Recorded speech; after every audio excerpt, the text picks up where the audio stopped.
हनुमान जी के चरित्र बहुत सुहावन चरित्र है। मेघनाद के वध के लिए गए हुए श्री लक्ष्मण जब मूर्छित होते हैं, उन्हें उस अस्वस्थ अवस्था में गोद में लेकर भगवान की गोद तक पहुंचाना श्री हनुमान जी का कार्य है। उपचार के लिए सद्गुरु वैद्य को लाना श्री हनुमान जी का कार्य है और संजीवनी बूटी को लाना श्री हनुमान जी का कार्य है। अब यहां तीन हैं, भगवान, सद्गुरु और संजीवनी बूटी। वैद्य, भगवान और संजीवनी बूटी। इसका अर्थ यह है कि श्री हनुमान जी महाराज का चरित्र इतना पवित्र है, इतना पावन है, भगवान से मिलाने वाले वे हैं। सद्गुरु को हमारे जीवन में लेकर आने वाले वे हैं और भक्ति की संजीवनी बूटी लाने वाले भी वे हैं, पर्वत के माध्यम से। तो हमें संकेत यह मिलता है कि चाहे हमें सद्गुरु की आवश्यकता हो, चाहे हमें भगवान की आवश्यकता हो, चाहे वेद पुराण सम्मत भगवत भक्ति की आवश्यकता हो, ये तीन लाभ के लिए एकमात्र हनुमान जी पर्याप्त हैं। एक ही साधे सब सधे, सब साधे सब जाए। जो हनुमान जी का आश्रय लेता है उसका जीवन भगवान से जुड़ता है, सद्गुरु से जुड़ता है और वेद पुराण सम्मत भक्ति से जुड़ता है। और यही कारण है कि जब श्री सीता माता की खोज के लिए सभी वानर आ रहे थे तो हनुमान जी सबसे पीछे, पाछे पवन तनय सिरुनावा, पाछे पवन तनय, पाछे पवन तनय।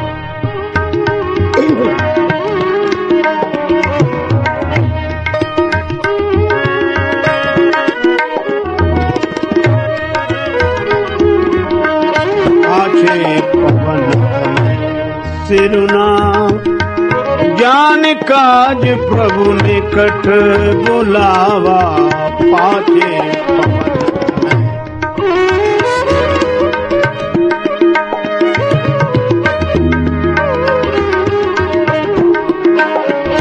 तनय।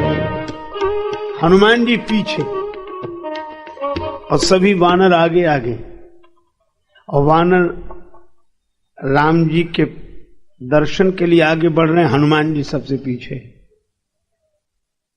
किसी ने हनुमान जी से कहा कि भगवान के दर्शन में भी सबसे पीछे, भगवान को प्रणाम करने में भी सबसे पीछे। अरे भगवान को प्रणाम करने में तो आगे रहना चाहिए, आप इन वानरों के पीछे पीछे चल रहे हो। भगवान को प्रणाम करने का क्षण है और आप इनके पीछे आगे होना चाहिए। श्री हनुमान जी ने कहा कि किसी किसी के पीछे भी चलना चाहिए। कहा किसके पीछे चलना चाहिए? हनुमान जी बोले जो भगवान को पाने के लिए आगे बढ़ रहे हो उनके पीछे पीछे चलने में ही जीव का कल्याण है। वो भगवान को पाने के लिए आगे आगे बढ़ रहे हैं, हम उनके पीछे पीछे चल रहे हैं। और इसलिए आ गए शौक के आखिरी मोड़ पर, राह के पेचोखम देखते देखते, अब तो मंजिल पे एक दिन पहुंच जाएंगे, इनके नक्शे कदम देखते देखते। हम इनके पीछे पीछे चलें, ये जा रहे हैं हम। और दूसरा आशय यह है कि राम जी को पाने के लिए जो वानर जा रहे हैं, श्री हनुमान जी उनके पीछे चल रहे हैं। हनुमान जी ने कहा कि पीछे ही नहीं चल रहे हैं, एक दूसरा काम भी कर रहे हैं। क्या? का भगवान को पाने के लिए जैसे ही कोई आगे बढ़ता है हम उसके पीछे पड़ जाते हैं, और जब तक उसे भगवान से न मिला दे तब तक पीछा नहीं छोड़ते। अच्छा, पीछे क्यों पड़ जाते हो? बोले ताकि वो पीछे न लौट पावे। भगवान को पाने के लिए कोई आगे बढ़े तो उसे पीछे नहीं लौटने देते, पीछे पड़ के भगवान से मिलाकर ही पीछा छोड़ते हैं। और सचमुच हनुमान जी जिसके पीछे पड़ जाएं उसे भगवान मिल ही जाते हैं, निश्चित मिलेंगे।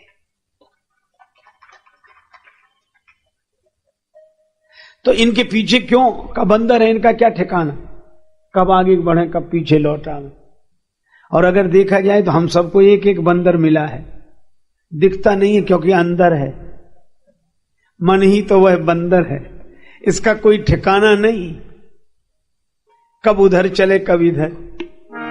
एक क्षण में भोगी एक क्षण में योगी, एक क्षण में भोगी एक क्षण में योगी, पल भर में ज्ञानी पल में वियोगी, पल भर में ज्ञानी पल में वियोगी। बदलता जो क्षण क्षण में वृत्ति अपनी, कभी अपने मन के भरोसे न रहना, कभी अपने मन के भरोसे न रहना। तन कीमती है मगर है विनाशी, कभी अगले क्षण के भरोसे न रहना।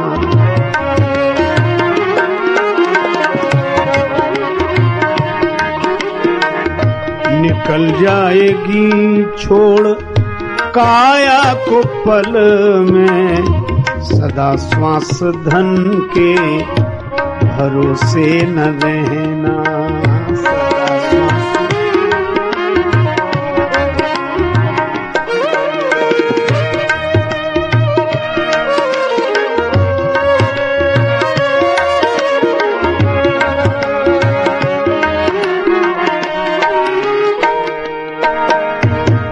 तुझको जो मेरा मेरा कहेंगे, जरूरी नहीं वे भी तेरे रहेंगे।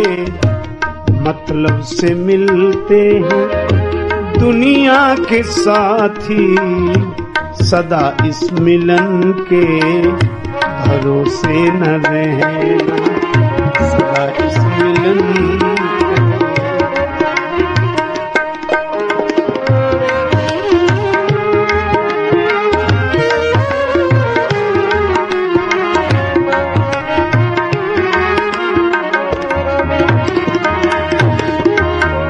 हम चाहते काम दुनिया के कर ले, धन धाम अर्जित कर नाम कर ले, फिर एक दिन बन के साधु रहेंगे, उस एक दिन के भरोसे न रहना, उस एक दिन के।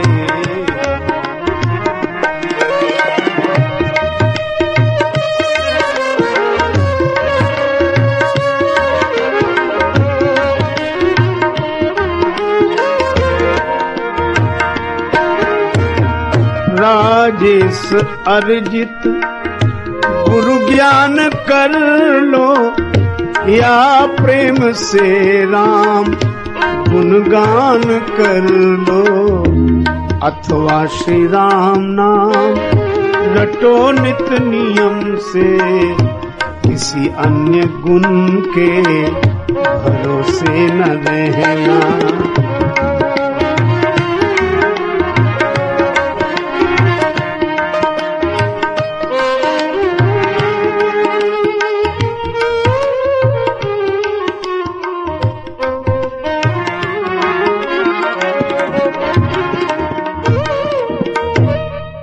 एक दृष्टि यह भी है, ये मन ही चंचल वानर वृत्ति वाला है।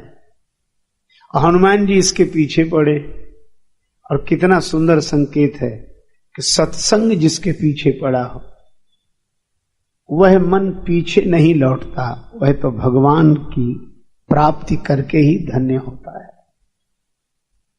अब एक तीसरी बात भी है, हनुमान जी का चरित्र इतना पावन चरित्र है कि यहां वानर जाएंगे, प्रणाम करेंगे, आशीर्वाद मिलेगा। यहां पाने की बात, मिलने की बात, तो मिलने की पाने की बात में हनुमान जी पीछे, और खोने की बात हो, संकट की बात हो, तो हनुमान जी आगे। इसीलिए जब वानर वन में गए तो भटक गए, सबको लगा कि बिना जल के मृत्यु सन्निकट है, तृषाकुल थे सभी। श्री हनुमान जी ने पहाड़ के शिखर पर जाकर देखा, गुफा का द्वार दिखा, बहुत से पक्षी प्रवेश कर रहे थे, बहुत से बाहर आ रहे थे। समझ गए यहां जल होगा। सभी वानरों से कहा कि अनुमान सही होना चाहिए, जल होगा, आगे आगे चलो। अंगद जी प्रमुख हैं, आगे चल रहे थे, और जब गुफा की बात आई कि आगे चलो, तो अंगद जी बोले मैं यहां आगे नहीं जाऊंगा। सभी ने कहा हम आपके पीछे पीछे चल रहे हैं, आप हमारे प्रमुख हैं, आगे आगे। अंगद जी ने कहा सब जगह आगे चलूंगा, गुफा में आगे नहीं जाऊंगा। कहा क्यों? बोली ये गुफा हमारे लिए अच्छी नहीं, हमारे परिवार के लिए अच्छी नहीं, क्योंकि हमारे पिता बाली और चाचा सुग्रीव का झगड़ा ही गुफा के पीछे हुआ, और जब से ये हुआ तब से हमने गुफा में आगे तो जाना ही बंद कर दिया है। पता नहीं क्या संकट हो। तब आगे कौन दिखाई देते हैं? आगे के हनुमान लीना, आगे के हनुमान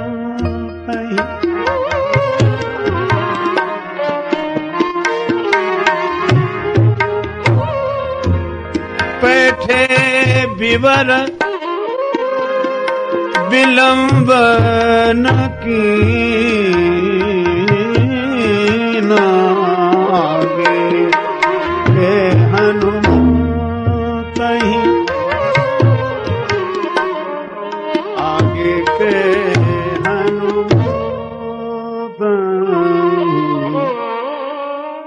हनुमान जी वहां आगे हो गए।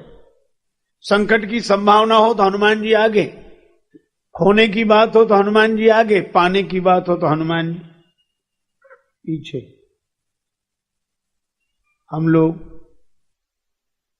पाने की बात हो तो आगे, खतरा हो, खोने की स्थिति हो तो पीछे।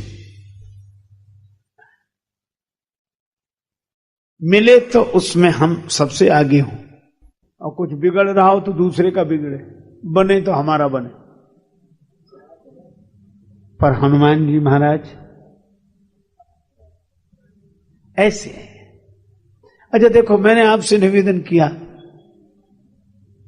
कि हनुमान जी 3 से सहज जोड़ देते हैं, संजीवनी बूटी से, सदगुरु से और भगवान से। संजीवनी बूटी भक्ति रूपा है, रघुपति भगति सजीवन मूरी, सुखैन वैद्य सदगुरु के स्वरूप हैं, और राम जी भगवान है। अच्छा अब एक बात और भी सोचें, ये तीनों अलग अलग जगह हैं। जहां राम जी हैं वहां सुखैन वैद्य नहीं, और जहां सुखैन वैद्य हैं वहां राम जी नहीं है, और जहां संजीवनी बूटी है वहां ये दोनों नहीं है। पर हनुमान जी ने तीनों को इकट्ठे कर दिए। वहीं राम जी वहीं ले आए सुखैन वैद्य को, वहीं ले आए संजीवनी बूटी, ये तीनों को इकट्ठा कर दिया। तो हमें तो यह लगता है कि इन तीनों को इकट्ठे अगर किसी एक में पाना हो तो हनुमान जी में ही तीनों मिल जाएंगे।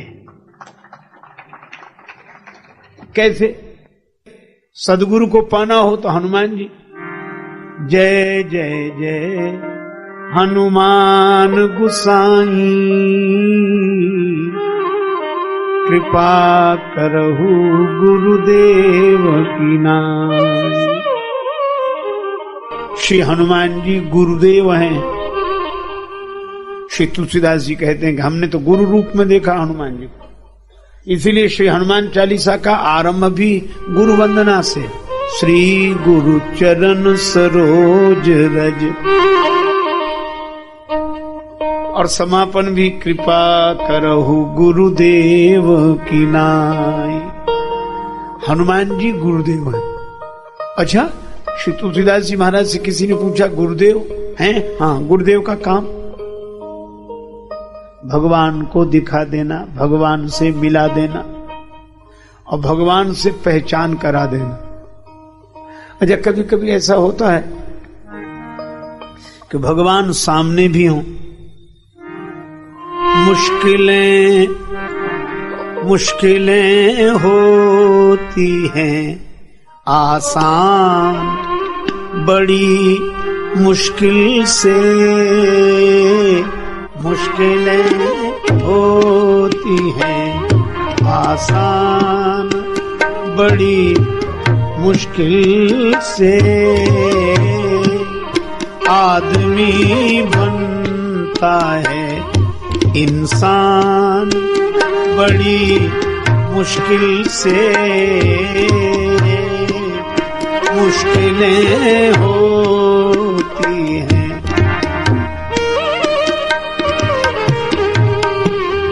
धर्म की राह पे चलना तो कोई खेल नहीं, फर्ज की होती है पहचान, बड़ी मुश्किल से आदमी बनता है इंसान।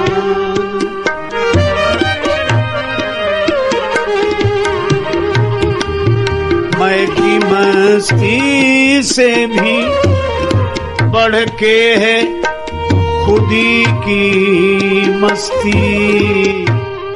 अभिमान का नशा हर एक नशे से बड़ा है। मैं की मस्ती से भी बढ़ के है खुदी की मस्ती। होश में आता है इंसान, बड़ी मुश्किल से मुश्किलें होती हैं।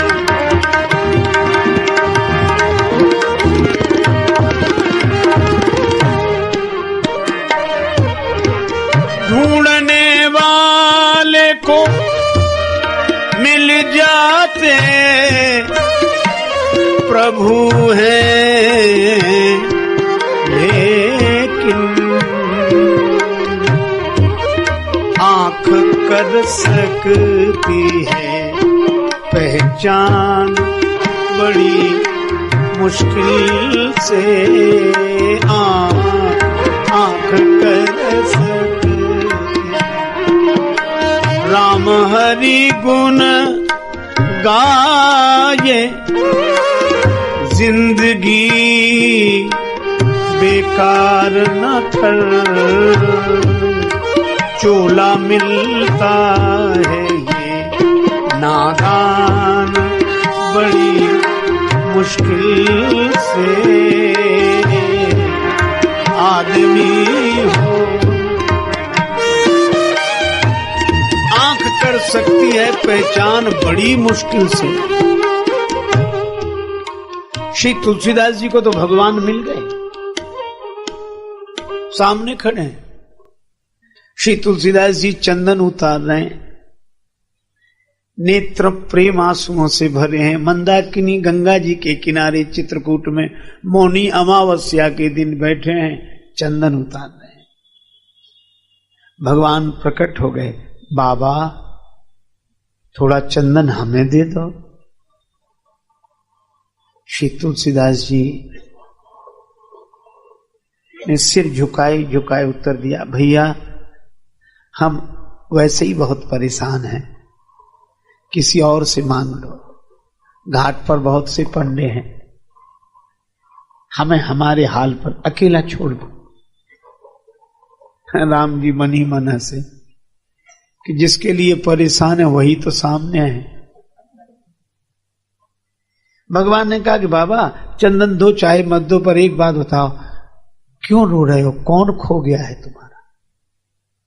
श्री तुलसीदास जी ने कहा, मेरे भगवान मुझे नहीं मिल रहे। तब तो आपके भगवान बड़े कठोर हैं, आप इतना रोते हो, भगवान नहीं मिल रहे। अब तुलसीदास जी ने सिर ऊपर किया, इनको मुझसे इतनी सहानुभूति है, तो हाथ जोड़ के बोले, ना भैया ऐसे मत कहो, भगवान कठोर नहीं है, भगवान तो बड़े कृपालु हैं, हमारा भाग्य ही ऐसा है तो वो कृपालु पर भाग्य ऐसा है मेरा, क्या करें? भगवान ने कहा, रे रे रे रे, हमें बड़ा दुख हुआ आपकी यह दशा देखकर, और आपकी भगवान से भी हमें शिकायत है। भगवान ही कह रहे हैं।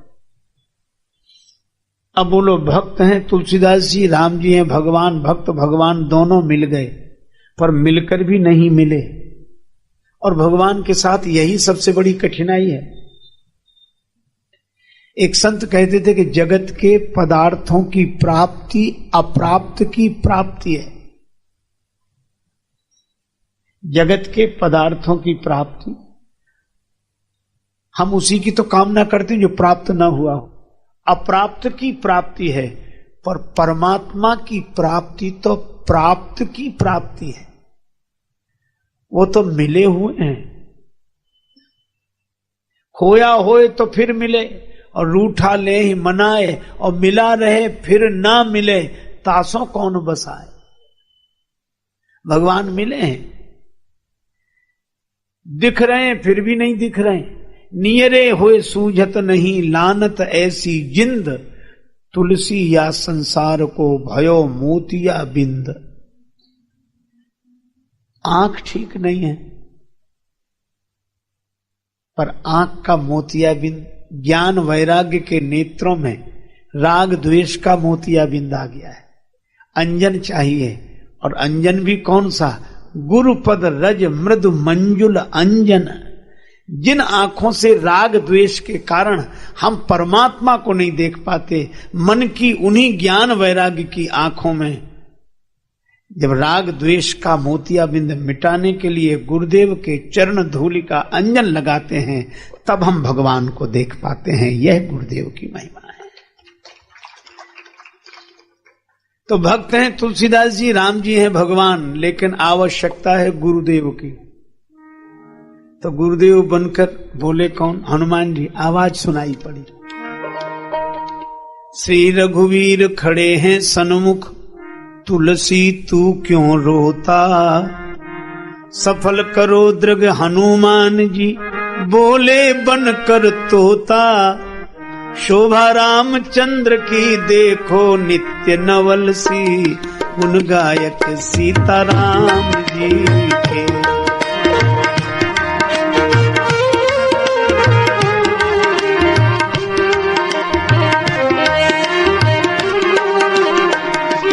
सद्गुरु चक्रवर्ती सुच सरल संत श्री तुलसी, गुण गायक सीताराम जी के।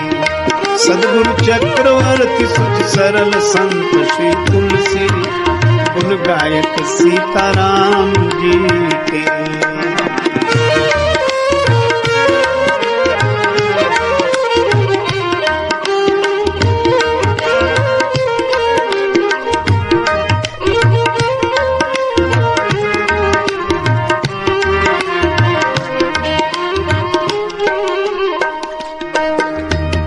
चित्रकूट के घाट पर भई संतन की भीड़, तुलसीदास चंदन घिसे तिलक देत रघुवीर। और जो हनुमान जी ने यह ज्ञान दिया, बिन गुरु होए की ज्ञान, तो तुलसीदास जी भी प्रभु पहचान परऊ गही चरना। तो ये गुरुदेव हैं, कृपा करहु गुरुदेव की नाई। हनुमान जी मिल जाए तो ऐसे लगता है कि गुरुदेव मिल गए, क्योंकि हनुमान जी गुरुदेव हैं, हनुमान जी गुरु तत्व हैं। अच्छा, इसलिए भी गुरुदेव हैं। एक जगह श्री हनुमान चालीसा का पाठ हो रहा था, लोग श्री हनुमान चालीसा पढ़ते पढ़ते उस पंक्ति का पाठ करने लगे। शंकर सुवन केशरी नंदन, तेज प्रताप महाजगबंदन।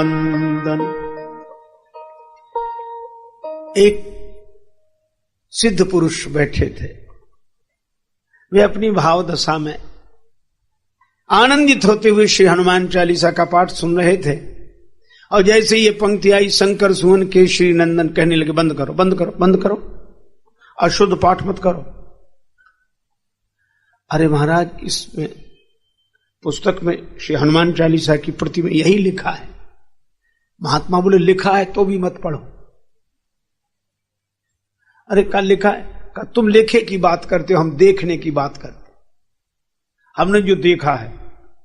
तो क्या महात्मा बोले शंकर सुवन केशरी नंदन मत कहो, ये पढ़ो शंकर स्वयं केशरी नंदन। शंकर जी ही श्री हनुमान जी के रूप में प्रकट हुए। जैसे ये पंक्ति आई, शंकर सुवन केशरी नंदन, कहने लगे बंद करो बंद करो बंद करो, अशुद्ध पाठ मत करो। अरे महाराज, इसमें पुस्तक में श्री हनुमान चालीसा की प्रति में यही लिखा है। महात्मा बोले लिखा है तो भी मत पढ़ो। अरे कल लिखा है, कहा तुम लेखे की बात करते हो, हम देखने की बात करते, हमने जो देखा है। तो क्या महात्मा बोले शंकर सुवन केशरी नंदन मत कहो, ये पढ़ो शंकर स्वयं केशरी नंदन। शंकर जी ही श्री हनुमान जी के रूप में प्रकट हुए। प्रगटे श्री काशीश कीश बनि, राम भगति के काज। श्री शंकर जी हनुमान जी के रूप में आए। अच्छा, शंकर जी कौन? तुम त्रिभुवन गुरु वेद बखाना, आन जीव पामर का जाना। शंकर भगवान सदगुरु हैं, वंदे बोधमयम नित्यम गुरुम शंकर रूप। तो शंकर जी हैं गुरुदेव, और उनके अवतार हनुमान जी। तो हनुमान जी गुरु तत्व हैं, हनुमान जी गुरु हैं। इसलिए गुरु को पाना हो तो हनुमान जी को देखो। हनुमान जी के रूप में सदगुरु मिल जाते हैं। अच्छा, और एक बात कहूं, तुलसीदास जी को हनुमान जी गुरु रूप में दिखाई देते, पर एक भक्त को हनुमान जी मिले, वे हैं भगवत भक्ति भूषण परम भागवत श्री भरत जी। हनुमान जी अयोध्या में संदेश लेकर आए कि श्री राम जी आ रहे हैं। रिपुरण जीत सुजस सुर गावत, सीता सहित अनुज प्रभु आवत। श्री भरत जी ने जो यह समाचार सुना तो यही बोले, को तुम तात कहाँ ते आए, मोही परम प्रिय बचन सुनाए। मोही परम प्रिय बचन सुनाए। मोही परम प्रिय बचन सुनाए। आप कौन हैं? इतने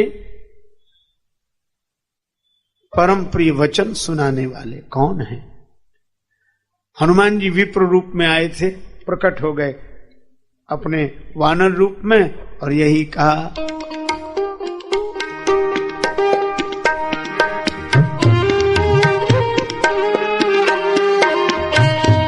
सुत में कपि हनुमाना, सुत में कपि हनुमाना, नाम मोर सुनो कृपा निधाना, नाम मोर कृपा निधाना, नाम मोर सुनो।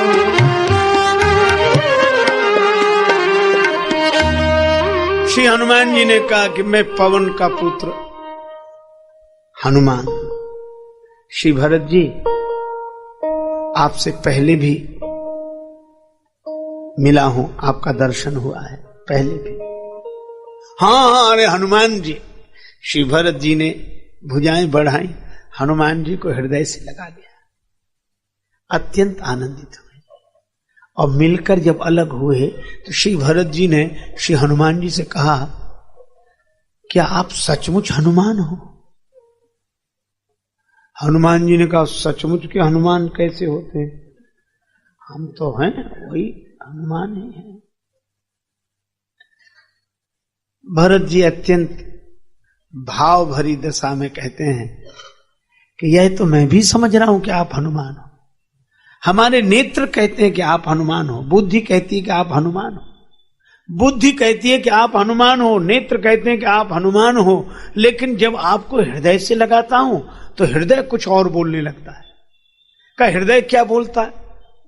श्री भरत जी कहते हैं, जब आपको हृदय से लगाता हूं तो ऐसे लगता है, कपि तव दरस सकल दुख बीते, मिले आज मोहि राम प्रीते। आंखों से देखने पर हनुमान दिखते हो, बुद्धि कहती है कि आप हनुमान हो, लेकिन जब हृदय से लगाता हूं तो ऐसे लगता है कि हनुमान जी से नहीं राम जी से मिल रहा हूं। तो कहीं आप राम जी तो नहीं है इस रूप में आ गए? हनुमान जी के आंसू बरसने लगे। राम जी के मिलन का अनुभव क्यों हो रहा है? क्योंकि जासु हृदय आगार, बसहि राम सर चाप धर, तो राम जासु हृदय आगार।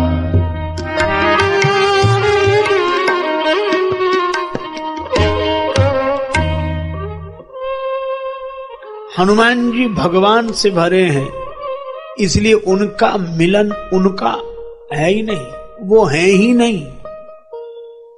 और जब वो हो तो लगे कि वो हैं। अच्छा देखो, आपको एक बात बताएं, सूर्य उदय तो होता है पर दीवार के कारण प्रकाश भीतर नहीं आ पाता है। जैसी प्रकाश बाहर भीतर आना चाहता है दीवाल। अच्छा, अगर दीवाल की जगह द्वार हो तब तो प्रकाश को आने में कोई कठिनाई नहीं,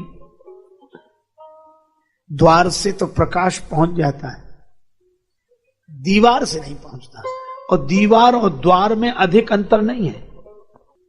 द्वार में कुछ लगा दो तो द्वार ही दीवार है, और दीवार में से कुछ हटा दो तो दीवार ही द्वार है। द्वार में कुछ लगा दो तो द्वार ही दीवार है, और दीवार में से कुछ हटा दो तो दीवार ही द्वार है। इसी तरह जिनके जीवन में द्वार और दीवार का अंतर स्पष्ट हो गया, अर्थात जिनकी जिंदगी की दीवार में से अहंकार का कुछ हट गया, तो ये जिंदगी दीवार नहीं द्वार बन जाती। अहंकार का कुछ हटते ही जिंदगी दीवार नहीं द्वार बन जाती है, और अहंकार का कुछ लगते ही यह द्वार ही दीवार बन जाता है।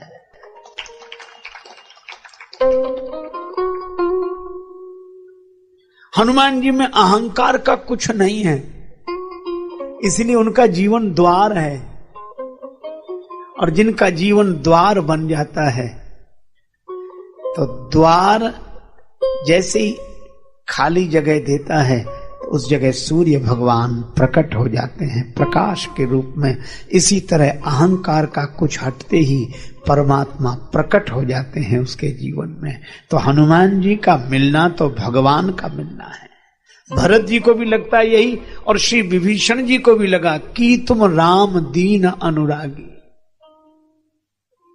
निराकार की आरसी श्री सदगुरु की देह है।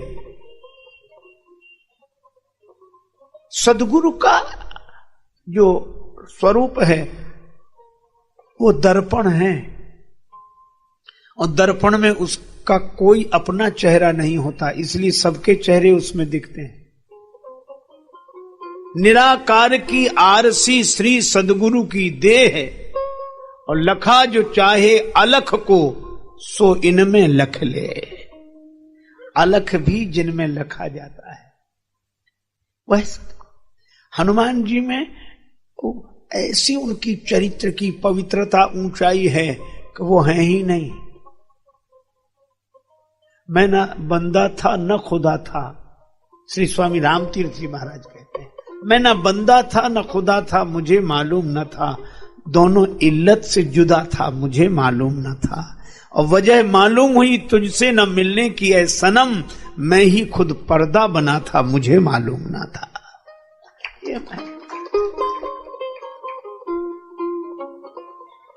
और सचमुच हनुमान जी वो हैं, पर्दा हट गया है, भगवान उनमें से। अच्छा, तीसरी बात हमने कही कि हनुमान जी भक्ति। भरत जी ने इस रूप में हनुमान जी को देखा, और विभीषण जी क्या कहते हैं कि तुम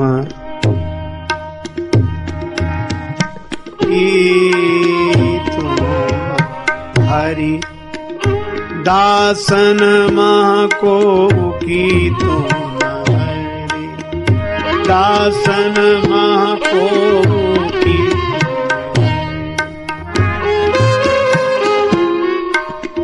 मोरे हृदय प्रीति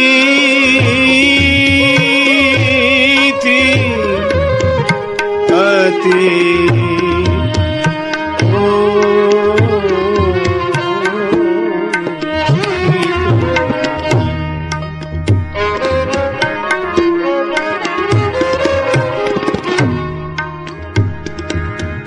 हरिदास नम को कि तुम हरि।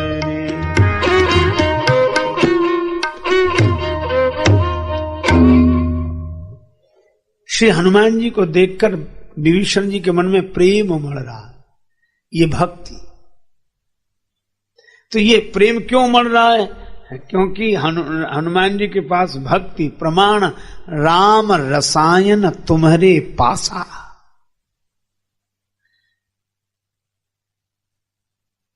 तो इन तीनों के लिए अलग अलग भटकने की आवश्यकता नहीं है। जाके गति है हनुमान की, ताकि पैज पूज आई यह रेखा कुलिस पसान की। अघटित घटन सुघट विघटन ऐसी विरिदावली नहीं आन की।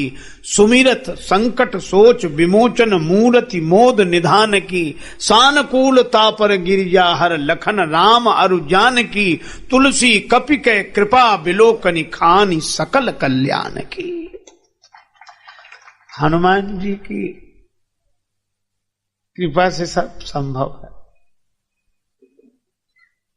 बस अभिमान छोड़कर कोई उनका हो जाए। लेकिन हमारे साथ तो अभिमान ऐसे लगा हुआ। एक भिखारी किसी घर के द्वार रोज आता भिक्षा मांग, रोज आता भिक्षा मांग। वृद्धा बैठी रहती द्वार पर, मना कर देती बुरी तरह, चलो बाबा कुछ नहीं, चलो तुम्हें और कोई काम नहीं, यही घर मिलता है, रोज आ जाते हैं, चलो कुछ नहीं। रोज मना करती पर भिखारी ठहरा, वह भी रोज आता तो बढ़िया फिर मना करती। ये नियम था, वो मना करना बंद न करे, वो आना बंद न करे।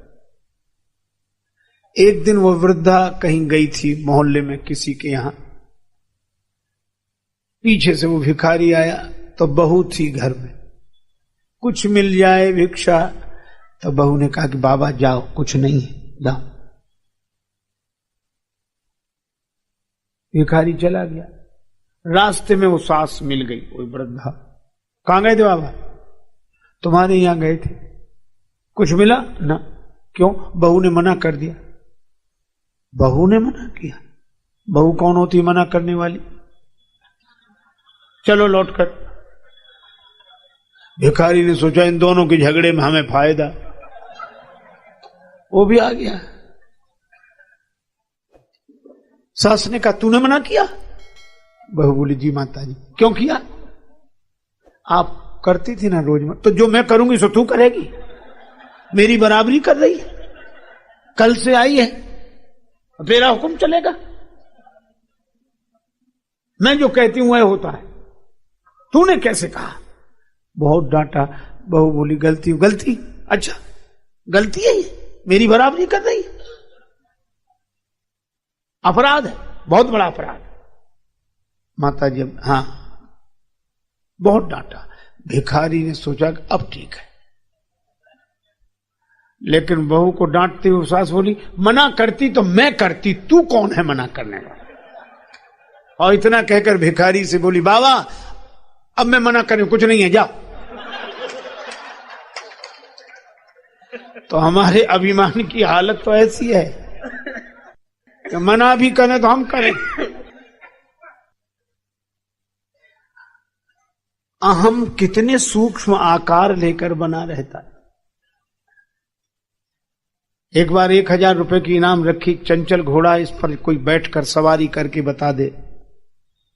वो घोड़ा इतना चंचल कि जो पीठ पर बैठे उसी को गिरा दे। एक आदमी बोला मैं इनाम जीतूंगा, 1000 रुपए में बैठूंगा। बैठा, घोड़े पर बैठा, घोड़े ने छलांग लगाई, एक बार में एक हाथ आगे खिसक गया, दूसरी बार में यहां सिर तक, तीसरी बार में गिर गया। लोगों ने कहा हार गया हार गया। बोला कौन? उठकर खड़ा, बोल कौन कहता हार गया? जीत गया हूं, 1000 रुपए दो। बोले कहा कि धूल तो झड़ाओ, नीचे गिर गए। कहा हम नीचे गिरे ही नहीं। कहा क्यों नहीं गिरे? सबके सामने गिरे। बोले सब कहते रहे, हम माने तब तो, हम गिरे ही नहीं। गिरे नहीं तो फिर घटना क्या घटी? उसने कहा हम तो प्रगतिवादी हैं। घोड़े ने छलांग लगाई, एक हाथ आगे बढ़ गए, दूसरी छलांग में सिर तक आ गए, और तीसरी छलांग में गिरे। गिरे नहीं, हम तो आगे बढ़ रहे थे, अब घोड़ा ही खत्म हो जाए तो हम क्या करें?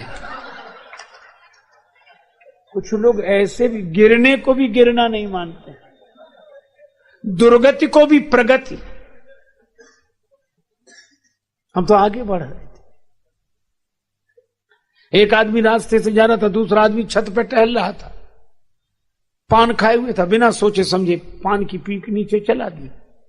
और राहगीर बेचारा टोपी लगा, उसके सिर पे गिरी। तो उसने ऐसे देख के कहा कि भाई साहब नीचे देखकर नहीं थूक सकते? तो भी उसको गलती मांग के, भाई गलती हो गई, माफ करो भाई ना।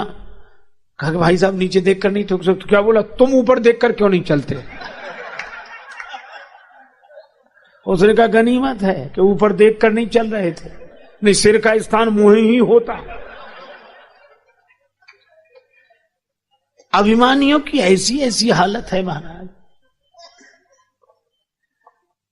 दो में झगड़ा हुआ, एक ने कहा ऐसा तमाचा मारेंगे कि तुम्हारे 32 दांत नीचे आ जाएंगे। दूसरा भी गुस्से में था, कहा हम ऐसा तमाचा मारेंगे कि तुम्हारे 64 दांत नीचे आ जाएंगे, 64। तो तीसरा बोला कि जरा होश में, 64 होते भी हैं तो भी गलती नहीं मानी। क्या बोला? हम जानते थे कि हम दो के झगड़े में तुम तीसरे जरूर बोलोगे, तो 32 उसके, 32 तुम्हारे, 64 पूरे।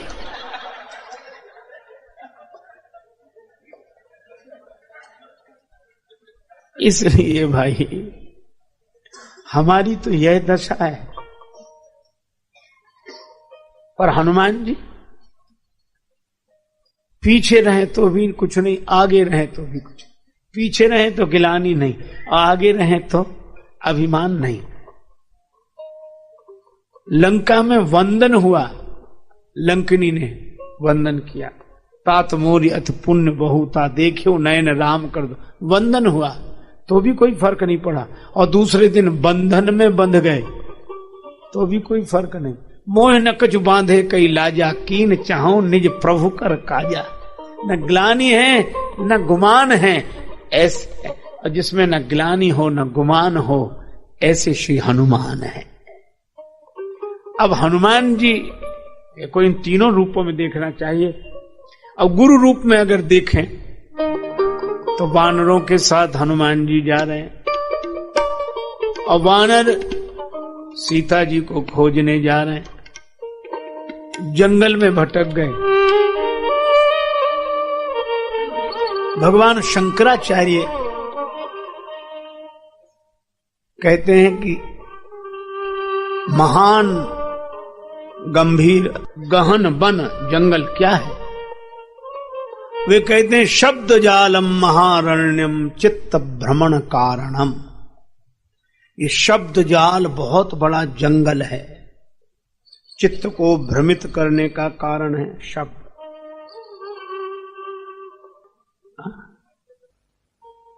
शब्द जाल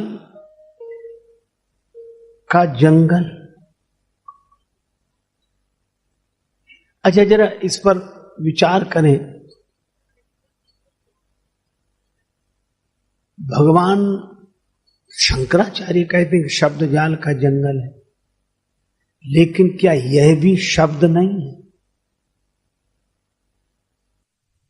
जैसे कोई कहे कि तुम सत्य स्वरूप हो, आनंद स्वरूप हो, चैतन्य हो, यह सत्य तो है, पर क्या यह भी शब्द नहीं है?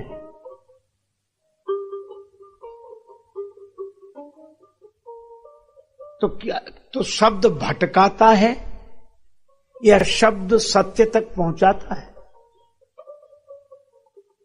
पर भगवान शंकराचार्य कहते हैं कि जंगल है, भटका देता है।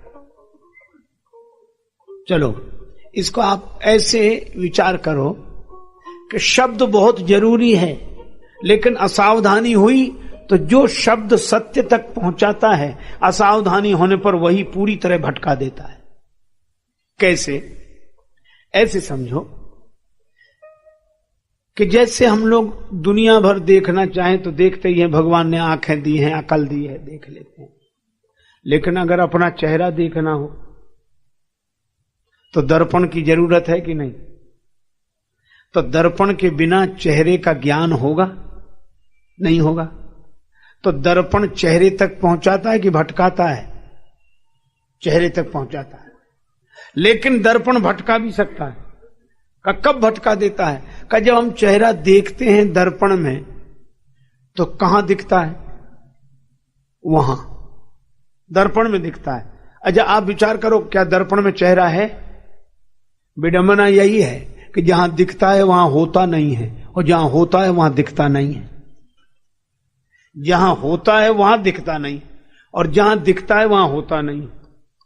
अब दर्पण में दिखने वाले चेहरे को ही कोई सत्य समझ ले और जिंदगी भर उधर हाथ मारे कि इसकी नाक पकड़ने, कान आएगा कभी पकड़, और कभी सोचे कि हो सकता है कि हम भोजन करके पकड़ रहे हैं, इसलिए फलाहार करें तो शायद आ जाए, व्रत करने से आ जाए। कितनी भी साधना की जाए पकड़ में नहीं आएगा, और दिखेगा वहीं जहां पकड़ में नहीं आएगा। तो करें क्या? अगर दर्पण में दिखने वाले चेहरे को ही सत्य समझ लिया तो दर्पण ने आपको पहुंचाया नहीं, भटका दिया। लेकिन दर्पण में दिखने वाले चेहरे की ओर हाथ न बढ़ाकर, जिधर दिख रहा है उधर हाथ न बढ़ाएं, जिधर से दिख रहा है उधर हाथ लौटाएं। तो उधर दिखने वाली नाक उधर हाथ बढ़ाने से पकड़ में नहीं आती, इधर लौटाने से जब इसे पकड़ते हैं तो उधर वाली अपने आप पकड़ में आ जाती है। तो देखना उधर पड़ता है, पाना इधर होता है। इसी तरह सत्य का चेहरा शब्द के दर्पण में दिखाई देता है, लेकिन सत्य शब्द में नहीं होता है, सत्य शब्दातीत होता है। इसलिए देखो शब्द में, पाओ कहीं और। हा? भगवान श्री राम कृष्ण देव कितना सुंदर उदाहरण देते हैं कि पंचांग बिल्कुल सही सूचना देता है कि इतने समय इस दिन इतना पानी बरसेगा। बिल्कुल सही सूचना, पंचांग देखकर बताया कि इस समय तो वर्षा का योग है, सही सूचना। पर वे कहते हैं कि पूरे पंचांग को निचोड़ डालो, एक बूंद भी पानी नहीं गिरेगा उससे। अच्छा, अगर आज का उदाहरण देखें, रेलवे टाइम टेबल, कई बार यही लोग आपको रुको यही बता दो, इस समय ये गाड़ी है, इस समय ये गाड़ी है, सभी गाड़ियां हैं उसमें, सभी रेलगाड़ियां हैं, लेकिन सभी होने के बाद भी एक भी हो सकती है उसमें, इतनी सी किताब में रेलगाड़ी। अब कोई रेलवे टाइम टेबल में लिखी रेलगाड़ी को ही सत्य समझ ले तो कहीं पहुंचेगा? कहीं नहीं पहुंचेगा। लेकिन दूसरी बात भी है, दूसरी बात यह है कि अगर रेलगाड़ी में लिखी हुई रेलगाड़ियों को असत्य समझ ले तो भी क्या कहीं पहुंचेगा? तब बड़ी विचित्रता है। उसमें लिखी हुई रेलगाड़ी को सत्य भी समझना है और सत्य नहीं भी समझना है, क्योंकि उसमें लिखा बिल्कुल सत्य है पर वहां मिलेगा नहीं। इसी तरह कुछ लोग हैं जो ग्रंथों का विरोध करने लगते हैं, निंदा करने लगते हैं, और कुछ लोग हैं जो ग्रंथों के शब्द और अक्षर को बस ऐसा पकड़ लेते हैं, बस शास्त्र, और शास्त्र को ही शस्त्र बना के प्रहार करते रहते। दो ही तरह के लोग होते हैं, कुछ लोगों के हाथ में शस्त्र होता है, कुछ लोगों के हाथ में शास्त्र। और शस्त्र का अगर अभिमान आ जाए तो वे लोग भी समाज को कम नहीं सताते, और शास्त्र का अगर अभिमान आ जाए तो वे लोग भी समाज को कम नहीं सताते। इसलिए भाई, शास्त्र तो ऐसे समझो जैसे पंचांग, शास्त्र तो ऐसे समझो जैसे रेलवे टाइम टेबल। ये बात सही है कि पुस्तक, उसका नाम है पुस्तक, उस तक नहीं पहुंचाती। ये केवल पुस्तक है, अंग्रेजी बोलते पुश करो। ये पुस्तक मतलब उस दिशा में धक्का देने के लिए है। लेकिन फिर वही बात कहें, उस तक भले ही ना पहुंचाए, लेकिन पुस्तक के बिना कोई उस तक पहुंचा भी नहीं है आज तक। रेलवे टाइम टेबल में देखे बिना कोई सही रेलगाड़ी तक पहुंचा भी नहीं है। लेकिन अगर कोई रेलवे टाइम टेबल में लिखी हुई रेल को ही सत्य समझे, या भगवान श्री राम कृष्ण देव के दिए हुए उदाहरण के अनुसार पंचांग में पानी की सूचना पाकर कोई पंचांग से ही पानी पाकर प्यास बुझाना चाहे, बस यही होती है कठिनाई। शब्द के दर्पण में सत्य का चेहरा देखना चाहिए, लेकिन शब्द में दिखने वाले सत्य को ही सत्य न समझें, देखें वहां और पाएं यहां।